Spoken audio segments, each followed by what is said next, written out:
kan kee maal ni beeyta sagantaa jaamtuun hin dhiyaadhe fuuldurri kan kee maal ta'uu feeta doktora ta'uu feeta maarre ta'uu feeta warra jiru shirkii ammayyoite dhageessanii shirkiin duraan dulloomteeti mukhafaa jala bakka akka qubbii jijjiidee kana deddeemti ol baatee ammayyoite waan adda addaa haala namni if hin beekneen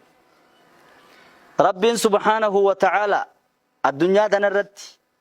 eega nu uume beekumsa waan kophaadhaan bahee jira waan doktorri fadhe lallal hayyuun fadhe beekaan fadhe ittiin dhaqqabne qoratee xiinxalee waashan ta ilmi namaa ittiin dhaqqabne lafa kaayyatee jira rabbiin guyyaa qiyaamaan taatu abbaan fadhe hin beeku mal mas'uulu anhaa bi'a'lama min as-saa'ili ji rasuul sallallahu alaihi wasallam ati kan nagaafatuu fi ani kagaafatus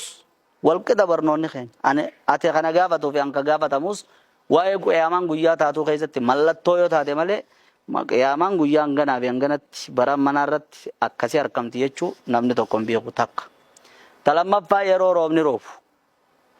roobni roobu jechuun eega duumessi dhufee yookaan qilleensa maraamaranii beekanii maleekaadhaatti himee rabbiin maleekaa roobaatiin bakka kanaa roobaa ji'ee miti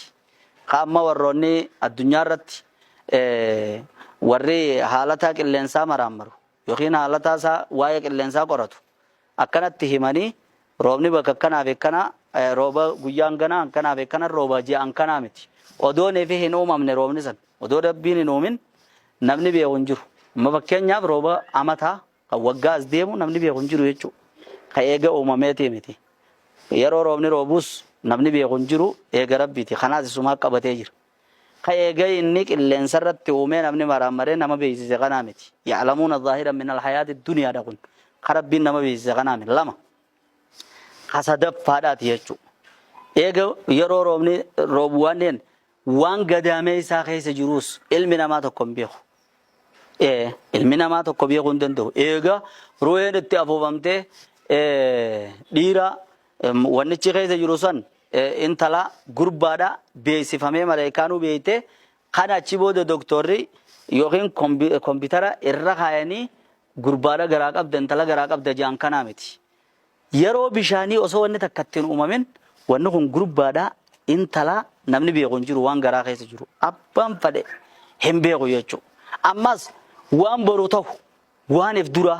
sa'aan amma dubbachuu jiru tana ala sa'a tana booda waan akkanaa ta'u ta'a nam tokko laa ya'lamu ahadun maa yakuunu fi ghadin ghadi jechuun waan boru waan sa'a amma jirtu tana achi hin beeku odoonii fi namni ka beeku ta'e naggadadheetiin daldaladhee manaa baha jee makiinaadhaan ajjeefamee manatti reefki isaan galu dalagadheetiin irraa baha jee biyya namaa dhaqee achitti hin du'u سلان فين أمني خان إف دورة خبيغته ولو كنت أعلم الغيب لاستكثرت من الخير وما مسني السوء سلان فين إف دورة خان بيغته كان جي النبي صلى الله عليه وسلم سلا هم تولن ننتويت بكالولاتو في التندق يخافانسون وصوني فين اندو ومنين في الرابع